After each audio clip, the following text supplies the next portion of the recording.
కూర్చోనండి, ప్రార్థన చేసుకుందాం. ప్రేమల మా పడవ తండ్రి, నమ్మకాన్ని మా దేవానికి స్తోత్రాలు ఆచరించుకుంటున్నాం. ప్రభావ మా తండ్రి ఇప్పటికి రాగల బిడ్డలు వాటికి స్తోత్రాలు. ఎవరు వస్తుంటున్నారో వారు కూడా తీసినామని ప్రార్థిస్తుంటున్నాం. ఆరాధించిన బిడ్డలు బట్టి మీకు స్తోత్రాలు. ప్రభా ఆరాధన చేయలేని వారికి మరొక అవకాశం దాచేయమని ప్రార్థిస్తుంటున్నాం. మీ వెలకరకై కొన్ని మా ప్రభా తలంపులు తిరిగి దాచేయమని వేడుకుంటున్నాం. మమ్మల్ని పరీక్షించుకొని పరిశుద్ధంగా యోగ్యంగా ఆ పనులలో పాల్పొందడానికి కావలసిన కృపను గురించి మనం వేడుకుంటూ దీన్ని మరి తగ్గించుకుంటూ మీ వైపు చూస్తూ యేసే పరిశుద్ధ నామమున స్తుతించి ప్రార్థించి కనపరిచి వేడుకుంటున్నాము తండ్రి, ఆమేన్. రండి, ఇప్పుడు మరి ఒక మాటను మనం జ్ఞాపకం చేసుకుందాం. మనం చదివినటువంటి మాటలో 3వ భాగాన్ని చూద్దాం. 2 భాగాలు చూస్తూ వచ్చాము. పరమగీతంలో 3వ భాగాన్ని కూడా చూసుకుందాం. పరమగీతము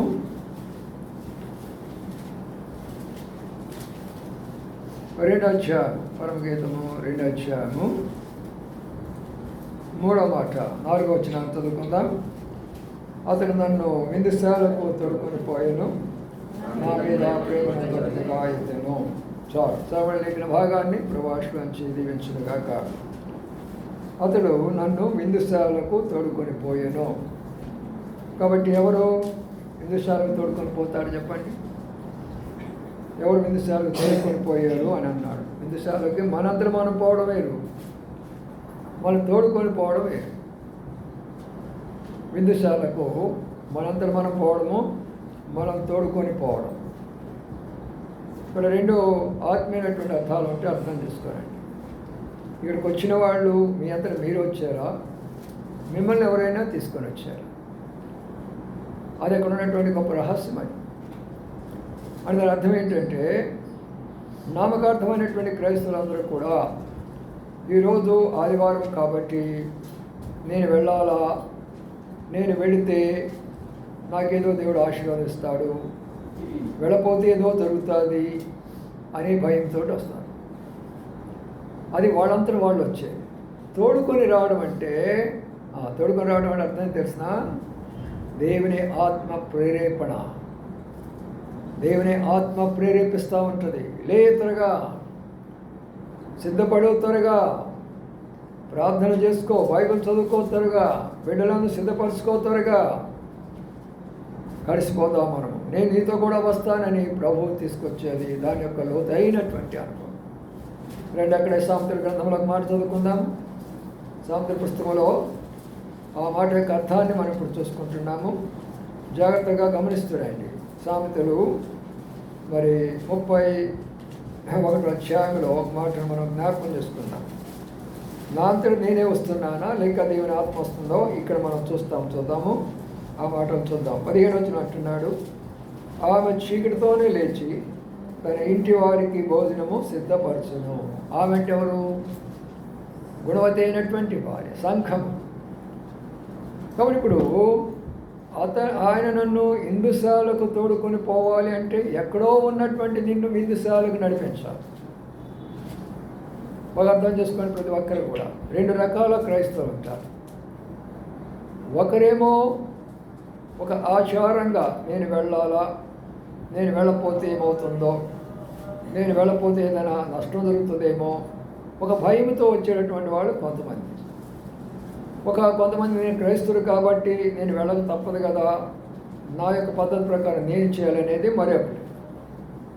అయితే ఇక్కడ ఉన్నటువంటి లోతైన క్రైస్తవులు ఎవరంటే, అతడు నన్ను తీసుకొని పోయెను. ఇక్కడ దేవుని యొక్క ఆత్మ మనల్ని తీసుకొచ్చే అనుభవం వేరు, మనంతలో మనం రావడం వేరు. ఇప్పుడు తండ్రి కుమారుడు ఉన్నాడు అనుకోండి. తండ్రి బాబు పలానా స్థలం పోవాలి సిద్ధంగా ఉన్నామన్నప్పుడు సరే డాడీ అంటాడు. అప్పుడు ఏం చేస్తాడు, కుమారుడు పట్టుకొని ఇద్దరు కలిసి చక్కగా స్థలానికి వెళ్ళిపోతారు. అప్పుడు వాళ్ళిద్దరు కలిసిపోతున్నా లెక్క. అది ఇక్కడ జరుగుతున్న విషయం ఏంటంటే, డాడీ చెప్పకుండానే కుమారుడు వెళ్ళిపోతూ ఉంటాడు, డాడీ చెప్పకుండానే కుమారుడు వెళ్ళిపోతూ ఉంటుంది. చూసారా ఎంత తేడా ఉన్నది చూడండి దేవుని యొక్క వాక్యంలో. అతడు నేను ఎన్నిసార్లు పోయినాను అలా అక్కడ వాక్యంలో ఏమన్నారు, అతడు నన్ను విందుశాలకు తోడుకొని పోయెను, నాతో వస్తున్నాడు. చూసారా ప్రియులారా, రోమిరాష్పత్రి 8వ అధ్యాయం అంటాడు, దేవుని ఆత్మ ద్వారా ఎంత నడిపించబడతారో ఆయన కుమారులు అనబడతారు. ఆయన ఆత్మ ద్వారా నడిపించే అనుభవంలోకి రండి. ఎంతకాలము నామకార్థంగా ఉంటారు చెప్పండి. హెబ్రోను సహవాసంలోకి వచ్చినటువంటి వాళ్ళు కూడా నామకార్థం ఉంటే ఎలాగా? ఒక ప్రత్యేకత మనలో కనబడాల. ఒక ప్రత్యేకత అంటే ఏంటంటే, ఆమె ఎప్పుడు లేచింది చెప్పండి, ఎప్పుడు లేచిందంట మీరు చెప్పండి. చీకటితో ఎంతమంది లేచారు ఇక్కడ? మరి ఆరాధన చేస్తారు కదమ్మా, ఎందుకు మరి దానివల్ల ఉపయోగం ఏమిటి? అయితే ఒక ఉపయోగం అనేది మీకు ఉండాలి కదా. దేవుడు మిమ్మల్ని మీ యొక్క దేవుడు మీ కుటుంబాన్ని ఆశ్రయించాలని కోరుతారు, భర్తను ఆశ్రయించాలి, బిడ్డలు కోరాలి. మీరు ఎప్పుడైనా ఎన్ని గంటలకు వెళ్ళేస్తున్నారు? మీరు ఎందుకు లేవలేకపోతున్నారు? బాగా శుభ్రంగా రాత్రి బాగా తింటున్నారు లేవలేనంతగా. పెందలాడే లేవాలి. అది గుణవతి అయినటువంటి భార్యకు ఉండే లక్షణము. లేచి ఏం చేస్తుందంటే ఇంటి వారికి ఆహారము సిద్ధపరిచింది. ఎందుకమ్మా లేట్గా వస్తున్నామంటే, టిఫిన్ తయారు చేసుకోవడం లేట్ అయిపోయింది అంకుల్ ఈరోజు. లేకే టిఫిన్. కొంతమంది టిఫిన్ కూడా కాదు ఈ రోజుల్లో అమెజాన్ పెడతారు. అమెజాన్ అంటే హోటల్కి పెట్టేస్తారు కదా. అలాంటి ఉండకూడదు. మనలో ఒక ప్రత్యేకత ఉండాలా. హెబ్రోను సంగమం చిన్నమంద, దేవుడు మనం చూస్తున్నాడు, మనం ప్రేమిస్తున్నాడు. ఇదిగో మీ కొరకై పరలోక రాజ్యాన్ని సిద్ధపరిచాను. నాకు జనాల గుంపు అవసరం లేదు, నాకు జనాల గుంపు అవసరం లేదు. మీరు నా విందుశాలకు రావాలా. మీరు కాదు, నేను నీతో తోడుగా పోతాను. ఈరోజు మనం పెళ్ళిళ్ళకి రకరకాల ఫంక్షన్కి వెళుతున్నాక ఎట్లా వెళ్తున్నాను చెప్పండి. ఇక్కడ నా మాట పెందలాడే లేస్తుంది, తన ఇంటి వారికి భోజనం సిద్ధపరుస్తుంది, ఇంట్లో పనివారికి కూడా బాధ్యత అప్పగించేసి సకాలంలో అయ్యా నేను సిద్ధంగా ఉన్నాను అనాల భర్తతోటి. భర్తలు ఎట్లయిపోయినంటే భార్యల కంటే గౌరవంగా అయిపోయినారు. వారం అంతా నేను పని చేయటంలా, ఏదో ఆదివారం కాదు కష్టపడు, నన్ను రెస్ట్ తీసుకొని కూడదా ఈరోజన్నా నన్ను వస్తాలే పోను, రేపు దేవుడు నిన్ను కూడా అదే చేస్తాడు. నేను నీ కొరకై లోకానికి వచ్చి ప్రాణం అర్పించి నీ కొరకై నేను అంతా 33 సంవత్సరాలు ఈ లోకంలో జీవించి నీ కొరకై ప్రాణం పెడితే, ఇంతగా చేస్తే నా కొరకు నువ్వేం చేసావు? ఏమంటున్నావు? నేను వారం అంతా పని చేశాను అన్నావు. నేను ఎంత పని చేశాను నీ కొరకు అంటాడు ప్రభు. మరి భర్తలు ఎలాగా ఉండాలా? భార్యల కంటే ఇంకా యాక్టివ్గా ఉండాలా. వారు బలహీనమైనటువంటి ఘటాలు, ఆ ఘటాలను బలమైనటువంటి ఘటాలుగా చేయాలంటే మీరు బలవంతులుగా ఉండాలి. ఒక అమ్మాయి వచ్చిందంటే యవనస్తురాలు, గొప్ప దైవజనుడు ఉన్నాడు ఇంగ్లాండ్లో. ఆయన వచ్చేసేసి చర్చికి వస్తూ ఉంటుంది.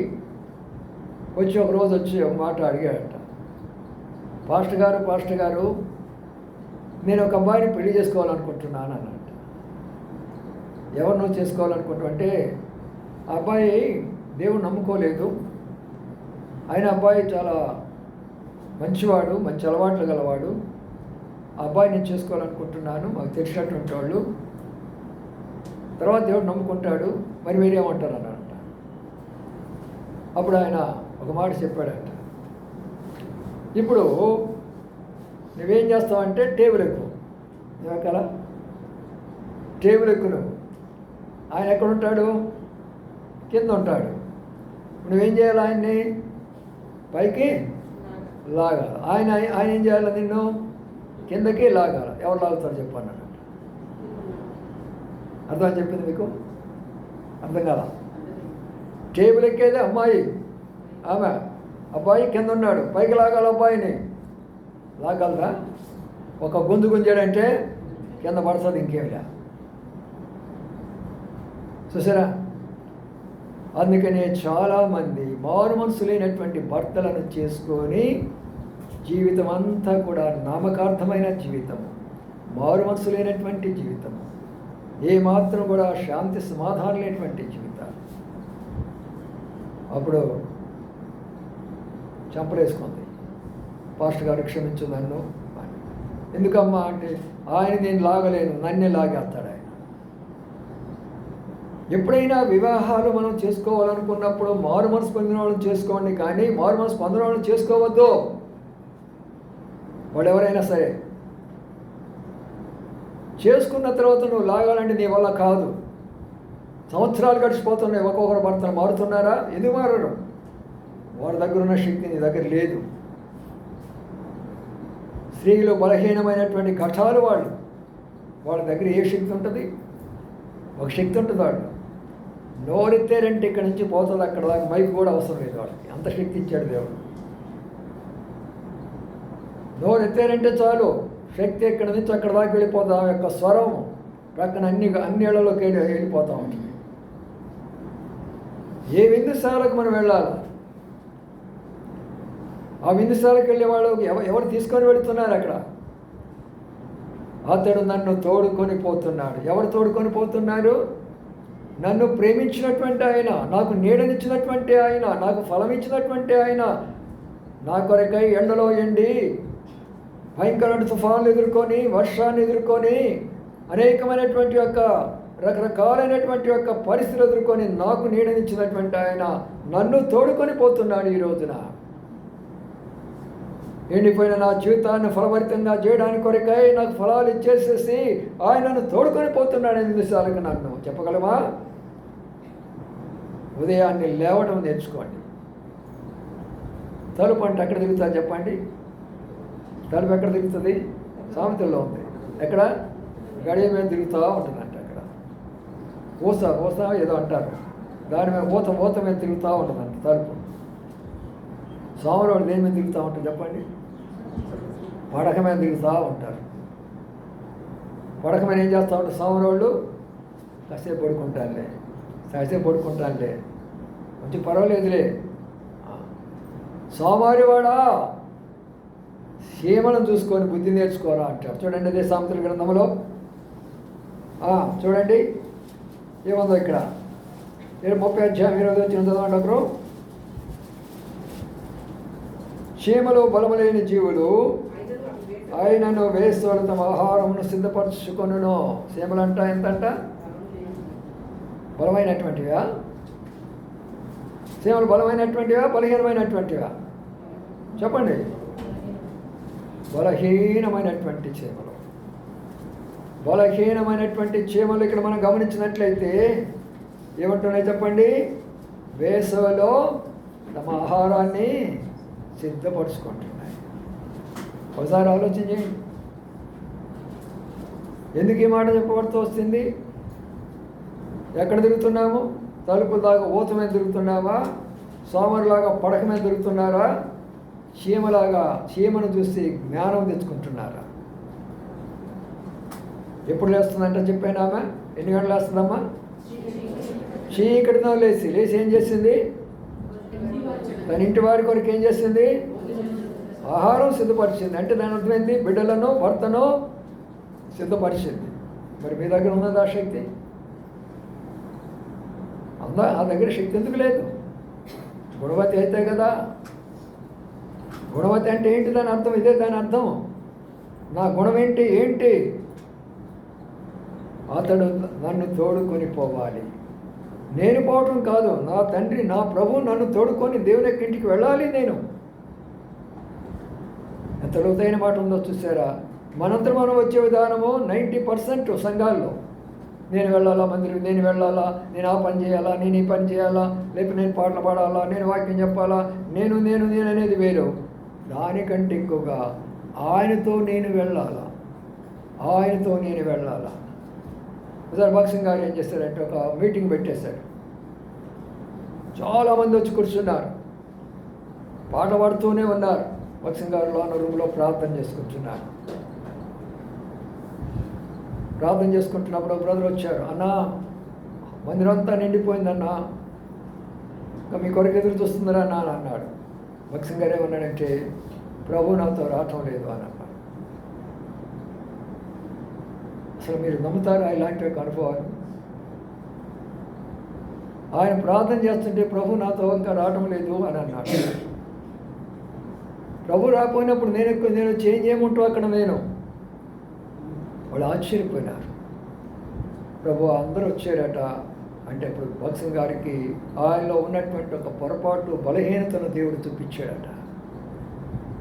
ఇదిగో నీలో ఉన్నటువంటి పొరపాటు, ఈ బలహీనతను బట్టి నేను నిన్ను అక్కడ పంపించలేకపోతున్నప్పుడు ప్రభు దగ్గర క్షమాపణ కోరుకున్నాను. అవును ప్రభు, నా బలహీనత ఇది, నా పొరపాటు ఇది, నన్ను క్షమించన్నప్పుడు ప్రభు నేను వస్తున్నాను నీకు. అప్పుడు వాళ్ళిద్దరు కలిసిపోయేసినప్పుడు భక్సింగ్ గారు వాక్యం చెప్తుంటే వందలాది ప్రజలు ఏడ్చి కన్నీళ్లతో ప్రార్థన చేశారట. ఇప్పుడు అర్థం చేసుకోండి బాగా. ఇప్పుడు నాలాంటి వాళ్ళు అయితే నేను వెళ్ళాలా చెప్పాలా. ఈరోజు బోధకులు అందరూ అంతేగా. ఎంతమంది బోధకులు అడుగుతున్నారు, నువ్వు నాతో వస్తున్నావా రాలేదని. మోషే ఏమన్నాడు యెహోవాతోటి? అయ్యా, నువ్వు నాతో వస్తే కానీ నేను పోను. యెహోవా చెప్పాడు, నువ్వు వెళ్ళు, నా ప్రజల కొరకు నువ్వు వెళ్ళంటే నువ్వు వెళ్ళు, నీకెందుకంటే అది నా వల్ల కాదు. మరి ఏం చేయాలా? నీవు వస్తేనే నాతో, నీవు రాకపోతే నేనేం చేయలేను అక్కడ. అప్పుడు అన్నాడు ప్రభు నిర్వాకాండ 33:14, నా సన్నిధి నీకు తోడుగా వస్తుంది. నా సన్నిధి అంటే ఏంటి? ఇది చాలా గొప్ప రహస్యం. మళ్ళా సన్నిధి అంటే యెహోవా సన్నిధి పరలోకములో ఉంటుంది మొట్టమొదటిగా. ఆ సన్నిధిలో కోటాను కోట్ల దేవదూతలు ఉంటారు. నా సన్నిధి నీ దగ్గరికి వస్తానంటే నా దూతలను నీకు పంపిస్తాను అని దాని అర్థము. నీకు ఏ కష్టం వచ్చినా, ఏ బాధ వచ్చినా, నీ మార్గంలో ఏ శ్రమ వచ్చినా, ఏ విలుపు వచ్చినా, ఏదొచ్చినా సరే నా సన్నిధి నీ దగ్గరకు పంపిస్తున్నాను. My presence shall go with the. అందుకని నేను ఎప్పుడైనా సరే నా ఇంట్లో మొట్టమొదటిగా ఆ డోర్ దగ్గరే పెట్టుకుంటాను నేను అది, ఆ యొక్క వాక్యాన్ని. బయటికి పోయేటప్పుడు ఖచ్చితంగా ప్రభు ఆ వాక్యం నాతో మాట్లాడాలా. ప్రభు నీ సన్నిధి వస్తే నేను పోతాను, లేకపోతే నేను రాను, నేను వెళ్ళను. ప్రియమైన సోదరి సోదరులారా, లోతైన అనుభవంలోకి వద్దాం. ఎల్లకాలం ఇలాగా ఉండవద్దు. ప్రభు నేను పోతున్నాను, నా ఇష్ట ప్రకారం ఏదో వాక్యం అంటానికి పోతున్నాను, నా ఇష్ట ప్రకారం ఏదో ప్రార్థన చేయడానికి పోతున్నాను, నా ఇష్ట ప్రకారం ఏదో నేను పని చేయడానికి వెళ్తున్నాను కాదు. నేను నీతో పాటు రావాలా, నీవు నాతో పాటు రావాలా, నీవు నాతో పాటు ఉండాలా. అప్పుడు నేను ఏదైనా చేసినా సఫలమైపోతుంది. అందుకని దాని కొరకే నేను చేయవలసినటువంటి సిలువ ఏంటంటే, గలతీ పత్రిక 2:20 ఏమన్నాడు? నేను క్రీస్తుతో కూడా సిలువ వేయబడి. ఏమిటా సిలువ? చెప్పండి అమ్మా, ఏమిటా సిలువ? ఉదయాన్నే లేవడం సిలువ, చీకటితోనే లేవడం సిలువ, నిద్రను కొంత దేవుని కొరకై సమర్పించుకోవడము సిలువ. సిలువ అంటే ఒకటి వేసుకొని, రెండు వేసుకొని, మెడలు వేసుకొని, సిలువ వేసుకొని తిరగడం కాదు.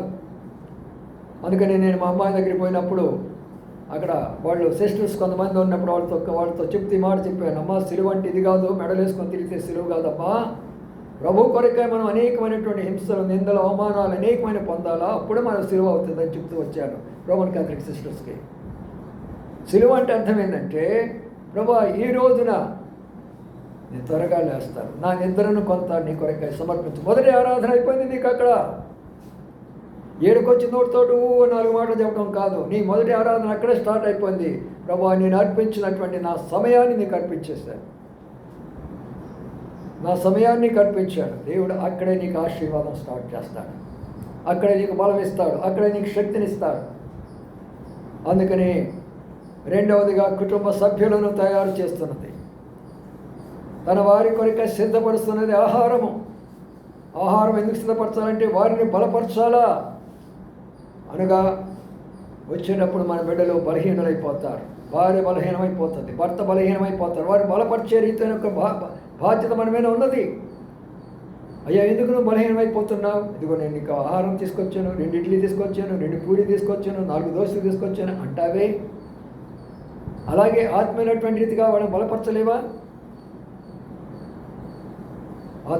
అతని విందుశాలకు నన్ను తోడుకొని పోయాను.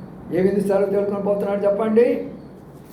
అతని యొక్క విందుశాలకు, అతని యొక్క విందుశాలకు ఆయన తోడుకొని పోతున్నాడు.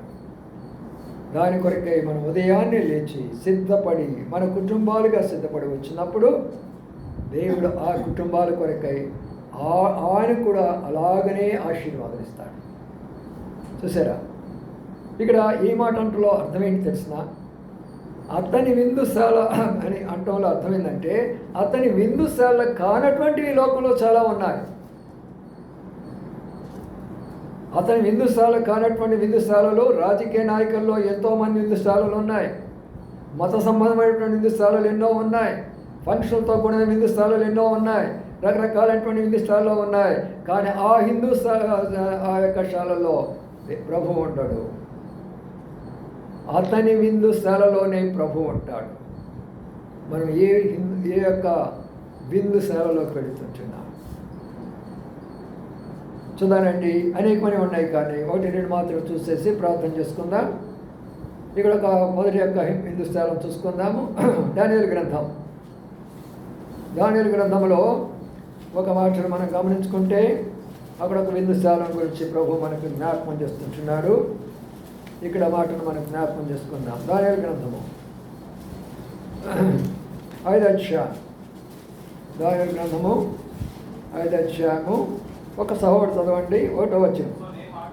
రాజులు బెల్షస్సరు తన అధిపతులతో 1000 మందికి గొప్ప విందు చేయించి ఆ 1000 మందితో కలుసుకొని ద్రాక్షరసం త్రాగుచుండెను. బెల్షస్సరు ద్రాక్షరసం త్రాగుచుండగా తానును తన అధిపతులను తన రాణులను ఉపపత్నులను వాటిలో ద్రాక్షరసం పోసి త్రాగునట్లు తన తండ్రి యొక్క నెబుకద్నెజరు యెరూషలేములోని ఆలయంలో నుండి తెచ్చిన వెండి బంగారు పాత్రలను తెమ్మని ఆజ్ఞయించాడు. చూడండి, ఇక్కడ విందుశాల జరుగుతుంది. మామూలు విందుశాల కాదు. ఇక్కడ ఎలాంటి వారంట? 1000 మంది ఉన్నారంట అక్కడ ఆ విందుశాలలో. ఇంకా అక్కడ ఏముందంటే, ఇంకా ద్రాక్షారసం ఉందంట ఆ విందుశాలలో.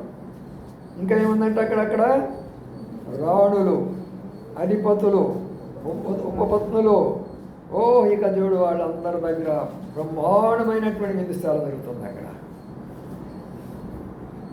చూసారా ప్రియులారా, ఎంత మంచి విందుశాల జరుగుతుందో, ఎంతమందిని పిలుచుకున్నాడు, ఎంత ఆనందించాలని కోరుకున్నాడు, వారందరితో కలిసి ఎంత ఆనందించాలని కోరుకున్నాడు. అంతేకాదంట, యెరూషలేములోని తీసుకొచ్చినటువంటి బంగారు పాత్రలో మోసుకున్నాడంట పాపం. అంటే దీని అర్థం ఏంటి? లోకములో అనేకమైన విందుశాలలు నీ కొరకై ఉన్నాయి, ఆహ్వానించబడడానికి నీ కొరకై ఉన్నాయి. మన కొరకు అనేకమైన విందుశాలలు కాసుకొని ఉంటున్నాయి. అనేకమైనటువంటి వారు అనేకమైన విందులు తయారు చేసి మనకు పిలిచినప్పుడు మనం ఏం చేస్తాము? అతని విందుశాలను విడిచిపెడతాము, ఈ శాలకు వెళ్తా పోదాం. అందుకని మన శాల పతనం అయిపోతుంది. అతని విందుశాల, ఇక్కడ ఉన్నటువంటి విందుశాల. ఒకరు కాదంట ఆయనకి, రాణులంట, ఉపపత్నులంట, అధికారులంట. అంటే ఎంత ఘోరమైనటువంటి పాపాత్మలో చూడండి వీళ్ళు. ఒక భార్యతోన వాళ్ళు ఇష్టం వచ్చినట్టు రీతిగా భార్యలు చేసుకుంటున్నారు. పైన వాళ్ళు రాజు, నేను ఇంతమంది భార్యలు పెట్టుకుంటాడు, మళ్ళీ పైన నేను నాయకుడు అంటాడు, నేను రాజు అంటాడు, నేను పరిపాలకుడు అంటాడు. ఎంత అన్యాయం చూడండి. అన్నిటినీ దేవుడు చూస్తూనే ఉన్నాడు, అన్నిటి దేవుడు గమనిస్తూనే ఉన్నాడు. అందుకన్నా ప్రాముఖ్యంగా ఏమంటే యెరూషలేములో నుంచి తీసుకొచ్చినటువంటి వాటిని కూడా అపవిత్రపరుస్తూ ఉంటున్నాడు. దేవుని యొక్క ఏర్పాటులో ఉన్నటువంటిని అపవిత్రపరచడానికి ఈ రాజు తన యొక్క మనసు తెలుపుకున్నాడు తా యొక్క విందుశాలలో. ఈ సందర్భంలో ఏం జరిగింది తెలిసిన, ఒక వ్రేలు వచ్చేసింది అక్కడ, అలాగ రాస్తూ వచ్చింది, గోడ మీద రాస్తూ వచ్చింది ఒక వ్రేలు. రాజుగారు చూస్తున్నాడు, ఒకటే ఒక మాట రాశాడు, మెనే టెకెల్ ఫార్ సేల్. అది రాస్తుంటే విందుశాలలో రాజు ఏం చేస్తున్నాడు, గడగడ గడగడ గడగడ గడగడ వణికిపోతుంటున్నాడు. ఎందుకంత వణుకు వచ్చింది? ఏడొచ్చి అక్కడ రాస్తుంటే ఇంత వణుకు ఎందుకు వచ్చింది అనగా దీని అర్థం ఏంటంటే, అన్యుల యొక్క విందుశాలలలో దేవుని యొక్క తీర్పులు ఉంటాయని గుర్తించుకోండి. దేవుని యొక్క విందుశాల కాకుండా లోక సంబంధ విందుశాలలు ఎన్నైతే ఉన్నాయో, రాజకీయాలు కావచ్చు, మత సంబంధమైన కావచ్చు, రకరకాలైనటువంటి కార్యకలాపాలు, ఆ విందుశాలన్నింటిలో కూడా దేవుని యొక్క తీర్పులు అక్కడ ఉంటాయి. అందుకనే కొట్లాట్లు అక్కడ, అందుకనే తగాద అక్కడనే, తాగుబోతులు, రకరకాలైన పరిస్థితులు కనబడుతూనే వస్తాయి. అందుకని ప్రియులారా,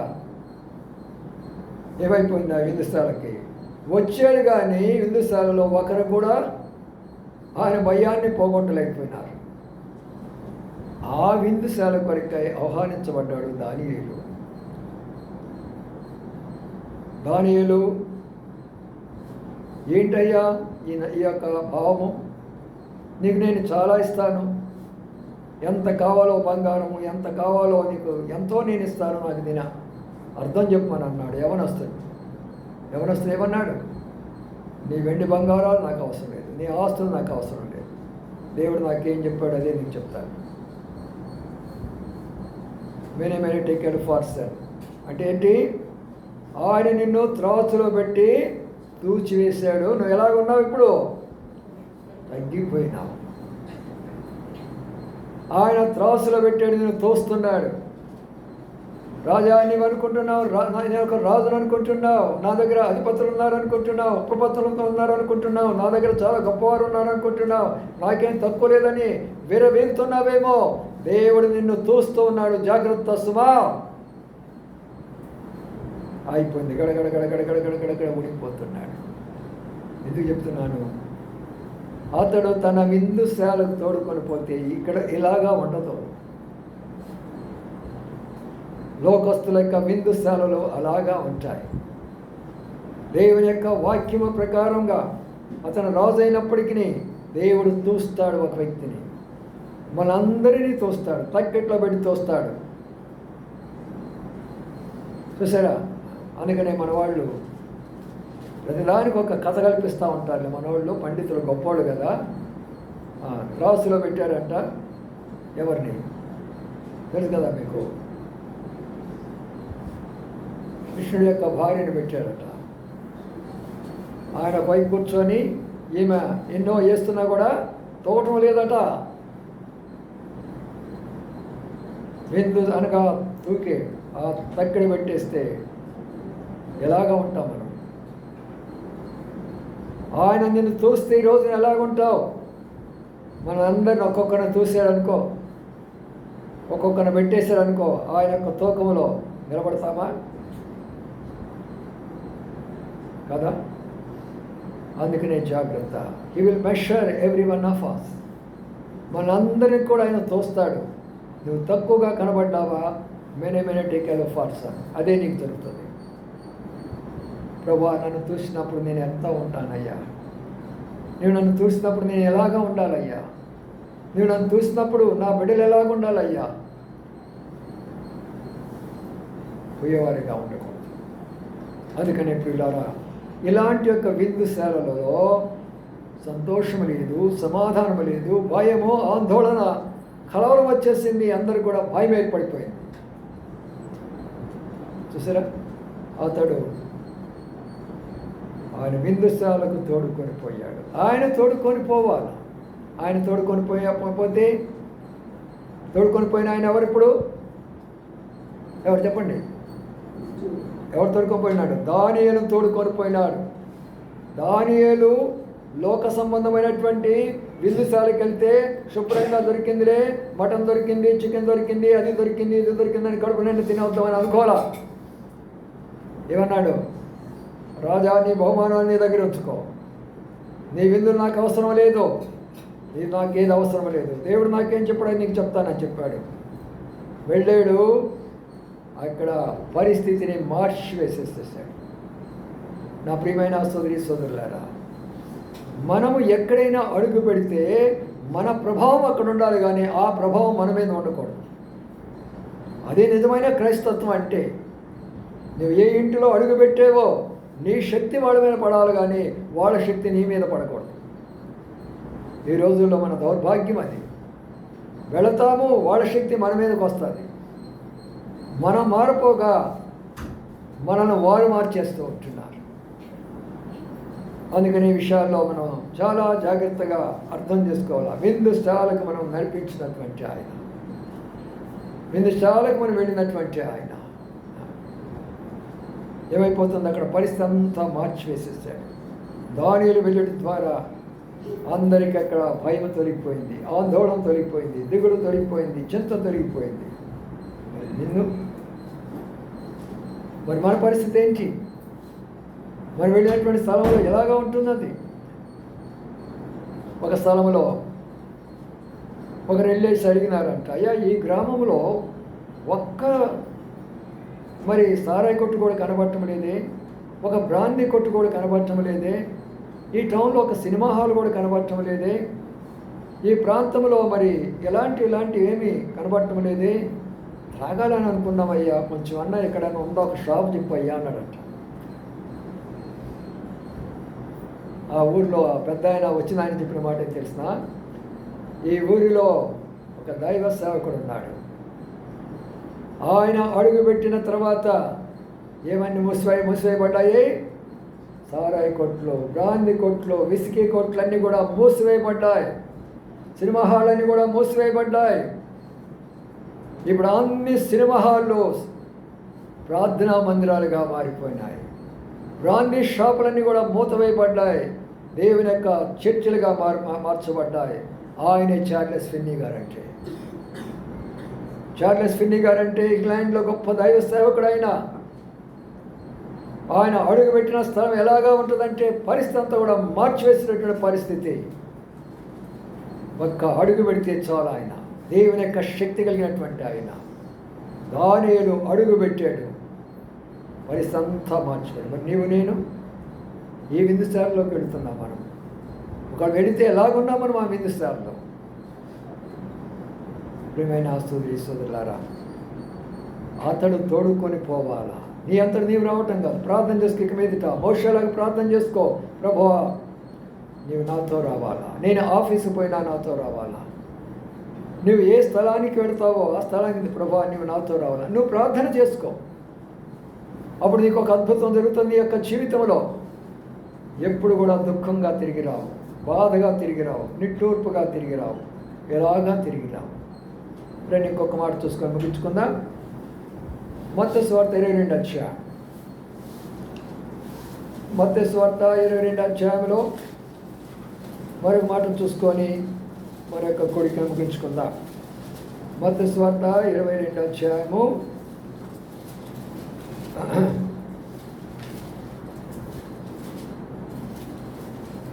చూడండి. 3వ వచనం చదవండి ఎవరైనా. ఆ పెండ్లి విందుకు పిలువబడిన వారు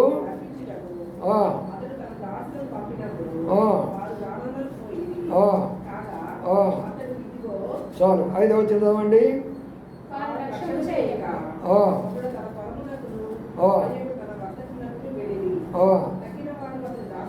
చూసారు ఇక్కడ ఒక విందుశాల జరుగుతుంది. అక్కడేమో ఆ విందుశాల పాత నిబంధనలో చూసామో, కృత నిబంధనలో మరొక విందుశాల మనం ఇక్కడ చూస్తున్నాం. ఈ విందుశాలలో మంచిగా ఆహారం సిద్ధపరచబడ్డదట. ఈ విందుశాలలో ఆహారం సిద్ధపరచబడిన తర్వాత తన దాస్తులను పంపించాడట. ఎందుకు? రండి, విందు సిద్ధపరచబడింది, రండి, విందు సిద్ధపరచబడి చక్కగా భోంచేసుకోండి, చక్కగా భోంచేసుకోండి అని పిలుస్తూ ఉంటున్నారు. అదేమంటున్నారంటే, ఒకరేమంటున్నారంట, నేను ఎక్కడ పోతున్నాను అంటున్నాడు, ఒకడు పొలానికి పోవాలా అంటున్నాడు, ఒకరేమో వర్తకానికి పోవాలా అంటున్నాడు, ఒకరేమో నేను ఇప్పుడే భార్యం చేసుకున్నాను అయ్యా, నా కుటుంబంకి వెళ్ళాలంటున్నాడు, మరి ఒకరేమో వచ్చిన వాడు నా భాషణం చేసేస్తున్నాడు. ప్రియమైన సోదరి సోదరులారా, ఈనాడు అది కదా వాస్తవం జరుగుతున్నది. బెల్షాజరు యొక్క దానికేమో 1000 మంది కంటే ఎక్కువగా అధిపతులు అనేక మంది వెళ్ళాలా, ప్రభు యొక్క విందుకు రావాలంటే లెక్కేయాల కొంతమంది. అదే ఆ విందు, మా మధ్యలో ఉన్న విందు, అదే ప్రభు యొక్క బల్ల. ఆదివారం మనం పాలు పొందాలా. చూసారా, నేను ఒక యవనస్తుడు మీటింగ్ అయిన తర్వాత అక్కడ నా దగ్గరికి వచ్చి అడుగుతుంటున్నాను, పాస్టర్ గారు మిమ్మల్ని చూసిన తర్వాత చాలా అనుభవాల వారిగా కనబడుతున్నారు, నాకు చాలా సమస్యలు ఉన్నాయి, నేను వేరే సహవాసానికి వెళ్తాను, మరి నాకున్న అనుమానాలు కొంచెం తీర్చమని అన్నాడు. ఏమిటి అనుమానాలు అని అన్నాడు. అప్పుడు ఆయన చెప్పాడు, నేను ఎంత ప్రార్థన చేస్తున్నా కూడా నా ప్రార్థన దేవుడు ఆలకించడం లేదన్నాడు. సరే, ఇప్పుడు అంతా చాలా బాగుంది, వాళ్ళంతా అలజడిగా ఉంది, ఇవన్నీ నేను ఇప్పుడు నేను చెప్పలేనని 2-3 మాటలు చెప్పాను. రాత్రి 10:30 ఫోన్ చేసేసి ఒక అరగంట సేపు బాగా వివరంగా చెప్పినప్పుడు అప్పుడు అర్థం చేసుకున్నాడు యవనస్తుడు. నేను వెళ్ళే చర్చిలో నేను వెళుతున్నానే కానీ నాకు ఇవన్నీ కూడా అర్థం కాలేదు, అందుకని నేను ఎన్ని ప్రార్థన చేస్తాను, ఆ ప్రార్థన తోబరాటం లేదంటే అప్పుడు నేను చెప్పాను, ప్రార్థన అంటే అది కాదు, మీరు చేసినంత ప్రార్థన కాదు, ఆయన చిత్తానుసారంగా నువ్వు అడిగినప్పుడు ఏదైనా నీకు ఇస్తాడు, కానీ నీ ఇష్ట ప్రకారం నువ్వు అడిగినప్పుడు ఇది కూడా అయ్యాడు అని అనేక విషయాలు చెప్తూ వచ్చాను. అందుకని పిల్లలు ఇక్కడున్న విషయాన్ని మనం గమనిస్తే, విందు సిద్ధపరచబడింది, సాకులు చెప్తుంటున్నారు. ఒకరేమన్నారు, పొలం ఉంది అని అన్నారు. వీళ్ళంతా వ్యవసాయదారులకి దేవుడు ఎంత కఠినమైన శిక్ష ఇస్తాడంటే, నేను చెప్తున్నాను, ఈ లోకంలో వ్యవసాయదారులకి వారికి వారి యొక్క పంట కేవలము వారి యొక్క పొలమే వారికి దేవుడైపోయింది, కానీ ఆ పొలము పండించినటువంటి ఆయనకి దేవుడు కాదు. మొట్టమొదటిగా ఆది కాండంలోనే వ్యవసాయం అనేటటువంటిది దేవుడు మానవుడికి ఇచ్చాడు. ఆ పంట తినరా బాబు, ఆ తోటను కాయరా బాబు, నన్ను స్తుతిస్తురా, అందుకొరకే నీకు అది ఉచితంగా ఇచ్చానంటే ఆ పంట మీదే ఉంటాడు, ఆ పంట దగ్గరే కూర్చుంటాడు, ఆ పంటనే తింటూ ఉంటాడు, అంతేగాని దేవుడి దగ్గర రావడానికి సమయం ఉండదు. ఇది ఒక రకమైనటువంటి గుంపు. ఈ రెండో గుంపు ఎవరో తెలిసిన, వీళ్ళే వర్తకులు అనమాట, వ్యాపారాలు. వీళ్ళంతా రకరకాల వ్యాపారాలు పెట్టుకుంటారు. ఎందుకు ఆరాధన రాలేదో, వ్యాపారంలో ఉన్నా నేను అక్కడ, వ్యాపారంలో నేను అక్కడ ఉన్నా, ఆ వ్యాపారం పెట్టా, ఈ వ్యాపారం పెట్టా, వ్యాపారం పెట్టేసేసి దేవుని యొక్క విందును పోగొట్టుకుంటున్నావా? అందుకని బిజినెస్ పీపుల్, వ్యాపారస్తులు ఎవరు కూడా పరలోక రాజ్యం ప్రవేశించడం చాలా కష్టమైన విషయం. వ్యాపారం అనే దానిని ప్రభుకి అడ్డం పెట్టుకొని బ్రతుకుతున్నారు. అబద్ధాలు చెప్పుకోవాలా వ్యాపారంలో, మోసాలు చేయాలా వ్యాపారంలో, అనేకమైనటువంటి కార్యకలాపాలు చేయాలి వ్యాపారంలో. నీతిగా వ్యాపారం చేసేవాడు చాలా కష్టతరమైన విషయము. వారి కొరకు చెప్పాడు, ఇదిగో నా విందు నీ కొరకు సిద్ధపడుతుంటే, లేదా పో, నేను వ్యాపారానికి పోతాను, పో నీ వ్యాపారానికి, పో నీ పొలానికి. ఇంకొకడు అంటాడు, కొత్తగా నేను పెళ్లి చేసుకున్నానయ్యా, నా భార్య ప్రక్కనే ఉంది, వీడు కుటుంబ సమస్యలు. ఎప్పుడైనా అమ్మా ఎందుకు సమయంలో ఆరాధన రాలేతాం, బలాలు ఎందుకు పాలు పొందలేకపోతున్నాం, ఎందుకు దేవుని పరిచయలేకపోతాం అంటే కుటుంబ సమస్యల మీద కుటుంబ సమస్యలు ఇవే చెప్తా ఉంటావు నీ జీవితంలో. ఎంతకాలం ఉంటావు నీవు? అందుకని నా విందు సిద్ధపరచబడి ఉన్నది, వీళ్ళందరూ రాలేకపోయినారు. ఇప్పుడు దేవుడు ఏం చేశారంటే, రోడ్డు మీద కనబడ్డ వాళ్ళందరూ తీసుకొని రమ్మని చెప్పినాడు పెండి ఆయన. వాళ్ళందరూ వచ్చేది కూర్చున్నారు. చూడండి ఆ మాట ఎక్కడ ఉన్నదో. 11 వచ్చిన చదవండి. రాజు కూర్చున్న వారిని కూడా ఆ. లోపలికి వచ్చి ఆ. అక్కడ పెండ్లి వస్త్రము ధరించుకొనని ఒకని చూచి, ఆ. స్నేహితుడా, ఆ. పెండ్లి వస్త్రం లేక ఇక్కడికి ఎలాగ వచ్చింది అని అడగగా ఆ. వాడు మౌని అయి ఉండెను. చూసారు ఇక్కడ ఉన్న మాటను అర్థం చేసుకోండి. విందులోకి వచ్చి కూర్చున్నారు, భోంచేయాలని కూర్చున్నారు. రాజుగారు ఏం చేస్తున్నారు చెప్పండి? ఆడ కూర్చోలే సింహాసనం మీద. రాజుగారు సింహాసనం మీద కూర్చుంటాడు కదా, సింహాసనం మీద కూర్చున్నాడా? ఏం చేశాడు? ఆయన స్వయంగా వచ్చాడు. ఆయనే స్వయంగా వచ్చాడు. ఒకరోజు కాన్వకేషన్ జరుగుతుంది. వేలాది ప్రజలు వచ్చారు, వాక్యం వింటున్నారు. బాగా వాక్యం జరుగుతున్నది. కొందరు ఏం చేశారంటే, రాత్రి అంతా విన్నాములే వాక్యం, ఉదయం ఏమైపోతే ఏమైందిలే వాక్యం. ఇప్పుడు యూత్ క్యాంప్ కూడా వెళ్ళొచ్చారు కొంతమంది. ఏమైందిలే అని ఏం చేశారంటే హాయిగా పడుకొని నిద్రపోతున్నారు. చాపల మీద పడుకొని ఉదయాన్నే నిద్రపోతున్నారు, లేవకుండా నిద్రపోతున్నారు. మీటింగ్ జరుగుతుంది ఉదయాన్నే. వాళ్ళందరూ చక్కగా ఉన్నారు. భక్సం గారు ఏం చేశారంటే మెల్లిగా ఆ యొక్క చిన్న చిన్న గుడారాలు లాగా ఉంటాయి, వాటిలోకి ఆయనే స్వయంగా వచ్చాడు. వస్తే ఏం చేస్తున్నారు మన వాళ్ళు? హాయిగా పడుకొని నిద్రపోతున్నారు. ఏం చేశాడు తెలిసిన భక్సం గారు? ఇట్లా లేపలా, లేరా లేరా లేరా అనలా, పట్టుకొని పీకాడు ఒకసారి. కింద పెట్టి వెళ్ళేప్పటికీ ఏంద్రా నా సాపలు ఎత్తుందండి. చూస్తే భక్సింగ్ గారు, ఓ అమ్మ ఇక్కడ చూడు, ఇక బయలుదేరి గుంపులు గుంపులుగా పరిగెత్తున్నారు ఇక వైపు. అందుకనే భక్సింగ్ గారు ఉన్న గొప్పతనం అది. ఎవరికో పని అప్పగించడు కానీ తానే స్వయం చేసి చూపిస్తూ ఉంటాడు. రాజుగారు వచ్చి అందరిని ఏం చేస్తున్నాడంటే పరీక్షిస్తున్నాడు. ఏం పరీక్షిస్తున్నారు? నేను ఇచ్చిన వస్త్రం వేడుకున్నదా?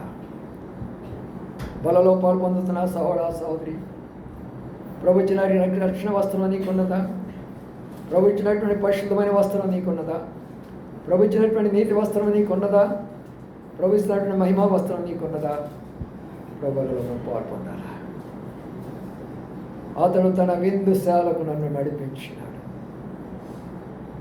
అతడు నన్ను విందుశాలకు నడిపించాడు. ఎందుకు నడిపించాడు? ఆయన విందుశాలకు ఏం చేశాడంటాక ఆయన ప్రేమను ధ్వజముగా ఎత్తాడట. ఏంటి దాని యొక్క అర్థము? సమయంలో చెప్పేదానికి. ప్రేమను ధ్వజంగా ఎత్తడం అంటే ఏంటి? విందుశాలకు తీసుకెళ్ళి ఏం పెడతారు? మంచి భోజనం పెడతారు. మంచి భోజనం పెడతారు, ఇష్టమైనటువంటి భోజనము. మనం ఏదైతే ఆశపడుతూ ఉంటామో, ఫలావ్ అని కానీ రకరకాలైనటువంటి యొక్క స్వీట్లని కానీ ఏదైతే ఆశపడుతూ ఉంటామో సమృద్ధిగా ఆయన ఇస్తాడు. అందుకనే విందు వచ్చినటువంటి వాళ్ళని ప్రేమ ధ్వజముగా లేపాడంటే ప్రేమతో వెన్నిస్తున్నాడు ఆయన. ప్రియమైన సోదరి సోదరులారా, దేవుని యొక్క మందిరికి వచ్చేవాళ్ళ మీద, ఆ బలలో పాల్పొందేవాళ్ళ మీద ఆయన ప్రేమ పొర్లుకుంటుంది.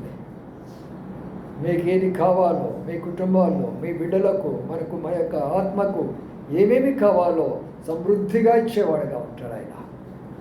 ఆయన ప్రేమ పొర్లుకునేటటువంటి ప్రేమ. అందుకని అలాంటి యొక్క ప్రేమను మనం పోగొట్టుకుంటామా? అలాంటి యొక్క ప్రేమ, ఇదిగో నా శరీరం నీ కొరకై విలువబడినటువంటి నా శరీరం, నన్ను జ్ఞాపకం చేసుకోవడానికి చేయండి, నా మరణానికి జ్ఞాపకం చేసుకోండి. మిమ్మల్ని విందుశాలకు నేను పిలిచాను, నేను తోడుకొని వచ్చాను మిమ్మల్ని విందుశాలకు. అయితే ఒక ఆయన దగ్గర ఏం లేదంట, పెండ్లి వస్త్రము లేదు. ఏమని పిలిచాడు తెలిసిన? రే లేరా పో ఇక్కడి నుంచి అని అన్నాడా? ఏమన్నాడు? చదవాలి మీరు బాగా వాక్యం. ఏమన్నాడు?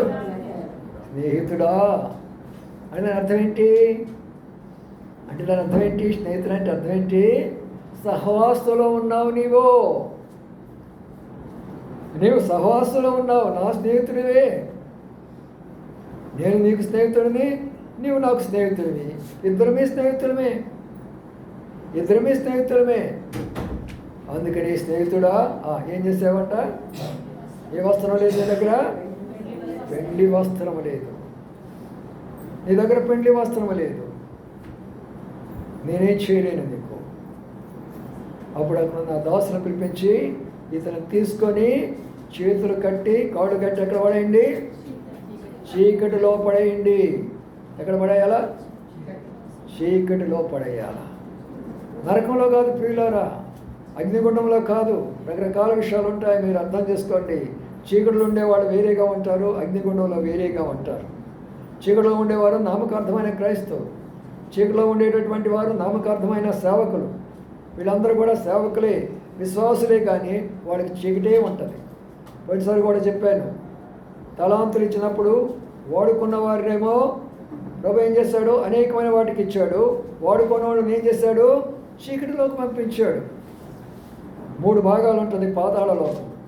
ఒక భాగం అగ్నిగుండం, ఒక భాగము చీకటి, మరొక భాగము అది పాతాళం అనగా కింద. ఈ 3 భాగాల్లో ఉంటారు ఇవన్నీ కూడా. అందుకని మనం ఏ భాగంలో ఉంటామో మనం జాగ్రత్తగా ఉండాలా. చనిపోయిన తర్వాత, ప్రభు నమ్మిన తర్వాత అగ్నిగుండంలో పడకపోవచ్చు, కానీ చీకటిలోకి వెళ్ళిపోతే చాలా కష్టం.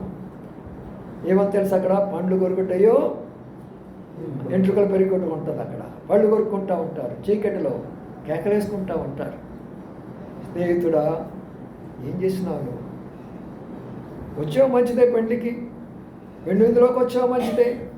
అయితే నీకు రక్షణ వస్త్రం ఉన్నదా? రక్షణ వస్త్రం ధరించుకున్నావా? ఎందుకు వచ్చావు మరి ఇక్కడికి రక్షణ వస్త్రం లేకుండా అని చెప్పేసేసి తీసుకొని వెళ్ళి చీకటిలో పడేశారు. నా ప్రియమైన సోదరి సోదరులారా, అందుకనే ఆయన విందంటే చాలా గొప్ప విషయం. ఆయన 3 విషయాలు చెప్తూ వచ్చాను ఈ ఆరాధన కొరకై, దీని కొరకై. మొదటిది భాగం ఏం చెప్పాను? జలధర వృక్షాన్ని గురించే కదా మనం మాట్లాడుతుంది. ఏమిచ్చాడంట?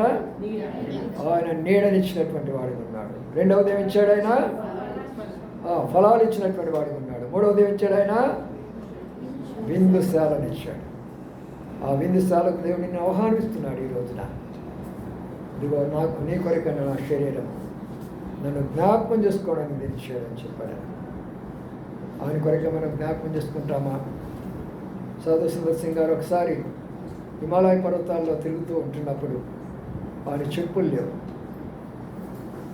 హిమాలయ పర్వతాలు భయంకరమైనటువంటి యొక్క మంచు కొండలు. వాటి మీద నడుస్తున్నప్పుడు ఆ పాదాల నుండి రక్తం కారిపోతుంది. రక్తం కారిపోతూ ఉన్నప్పుడు ఆ ఎదురుకు వచ్చిన వాళ్ళు, అయ్యా సాధు గారు, ఏంటి నీకు చెప్పులు కూడా లేవా? ఎందుకు చెప్పులు వేసుకోలేకపోతున్నావు? కాళ్ళ నుంచి రక్తం కారుతుంది కదా అంటే సాధు సుందర్ సింగ్ గారు నవ్వుతూ చెప్పిన మాట ఏంటంటే, నా ప్రభు పరలోకం ఆయన శిలువ మీద నా కొరకై ఆయన కాళ్ళలో నుంచి రక్తం వచ్చింది, ఆయన చేతుల్లో నుంచి రక్తం వచ్చింది, ఆయన శరీరం నుంచి రక్తం వచ్చింది. నేను కేవలము నా కాళ్ళ ద్వారానే రక్తం కారుస్తున్నాను. ప్రియమైన సోదరి సోదరులారా, ఆ ప్రభు ప్రేమను మనం జ్ఞాపకం చేసుకోవాలా. ఆ విందుశాలకు వచ్చినటువంటి మనం ఆ విందులో ఉన్న గొప్ప రహస్యాలు మనం చూస్తూ వచ్చాం. మనం సిద్ధపరచుకుందాం. రండి ప్రార్థన చేసుకుందాం. ఈ వర్తమానం ఎందుకు ఇవ్వబడుతుందంటే, ఇది ప్రభువు మనతో మాట్లాడేటువంటి మాటలు. అవి ఆ మాటల ద్వారా ఏ యొక్క బలహీనతలు నీలో ఉంటూ వచ్చినాయో వాటిని ఒప్పుకొని విడిచిపెట్టు. ఉదయాన్నే లేవలేకపోయినావు కదా, ఇప్పుడు ఒప్పుకో, విడిచిపెట్టి వచ్చేసారి ఉదయాన్నే లేచి పందరాలు వచ్చేదానికి ప్రయత్నం చేయాలి. అది దాని యొక్క అర్థం. ప్రభు నీతో ఎందుకు మాట్లాడుతున్నాడు? సహోదరులారా, వారే బలహీనమైన ఘటన బలపరచుదాం. నువ్వు బలహీనుడు కాగాకు. అక్కడ నువ్వు పొరపాటు చేస్తున్నావేమో, క్షమాపణ కోరుకో, దేవుని దగ్గర శక్తి పొందు. మళ్ళీ నువ్వేం చేస్తావంటే, మళ్ళీ తిరిగి అది రిపీట్ చేయని ప్రభువా అని క్షమాపణ కోరుకో. అలాగే యవనస్తులారా, తల్లిదండ్రుల మాట వినకుండా ఇష్టానుసారంగా మీరు వెళుతున్నారేమో, ప్రభు మీతో మాట్లాడుతూ వచ్చాడు కదా, నన్ను క్షమించు తండ్రి, నేను చీకటిలో పడకమనిపే, భయంకరమైనటువంటి చీకటి నా మీద రాకమనిపే, నేను కూడా పరీక్షించుకుంటాను అని యవనస్తులు కూడా పరీక్షించుకోండి.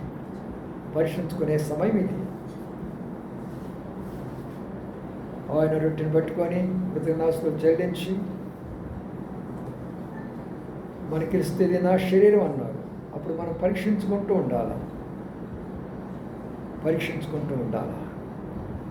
ప్రభువా, నా హృదయాన్ని పరీక్షించుకుంటున్నా, ఈ వారం అంతటిలో నీ వాక్యం యొక్క వెలుగులో నీవు నాతో మాట్లాడుతూ వచ్చావు. నేను చూసుకుంటే నేను పరిశుద్ధుడిగా కనబడతాను, నేను చూసుకుంటే నేను నీతివంతురాలుగా కనబడతాను, నేను చూసుకుంటే యథార్థవంతుడిగా భక్తిపరురాలుగా కనబడతాను.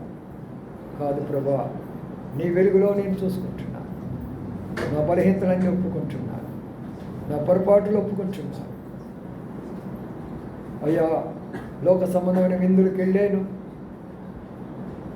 ఆశించాను ఆ విందులు. అయితే అక్కడ మీరు చూసినప్పుడు తక్కువగా కనబడ్డాడు బెల్షాజరు. నన్ను చూస్తే నేను కూడా తక్కువగా కనబడతానా ప్రభువా? అయ్యా, నన్ను క్షమించు అయ్యా. ప్రభు దగ్గర క్షమాపణ కోరుకో. ఆయన మనకు తూచేవాడిగా వచ్చాడు. మన ప్రార్థన, మన వాక్య ధ్యానము, మన సేవ, మన సమర్పణ, మన అర్పణలో అన్నిటిని ఆయన వరుస పెట్టి తోస్తాడు. తగ్గినయా, బలపరుచుకో, శక్తిని కోరుకో. ప్రభువులు అంటే ఇది వేరే సంఘాల్లో ఎందుకు ఉండదంటే అట్లా వీళ్ళు పరీక్షించుకోరు. వాళ్ళు ఆదివారం వచ్చి వాళ్ళు పరీక్షించుకోవడానికి ఇష్టపడరు. వాళ్ళు వాక్యాన్ని పాట పాడి అల్లులు చెప్పి వెళ్ళిపోవడానికి ఇష్టపడతారు. అయితే నీకు నాకు దేవుడిచ్చిన ధాన్యత ఏంటంటే మనం పరిశుద్ధపరచుకొని ఒక వస్త్రము ఎలాగైతే మనం ఉతికిన తర్వాత అది తెల్లగా తయారైపోతున్నదో అలాగే మన యొక్క వస్త్రాలను, మన హృదయాలను మనం తెలుపుదనం చేసుకోవడానికి కొరకై ప్రభు ఇచ్చినటువంటి సమయం. మనం పరీక్షించుకుందాం, పరిశీలన చేసుకుందాం. ప్రతి తప్పు, ప్రతి పొరపాటు మనం ఒప్పుకుందాం, క్షమాపణ కోరుకుందాం. ప్రభు అన్నాడు క్షమిస్తాడు. కానీ అదే నువ్వు రిపీట్గా చేసుకున్నావంటే తర్వాత చాలా కష్టం. నీవే విత్తుతావో ఆ పంటనే కోస్తా ఉంటావు. లోబడు, అప్పుడు విధేయత చూపించు, దైవాశీర్వాదాలు మనం పొందుకుంటాం. అతడు తన విందుశాలకు నన్ను నడిపించాడు. మనకై మనం వస్తున్నామా? అలవాటు మానుకోండి. ప్రభా, నన్ను తీసుకొని పో.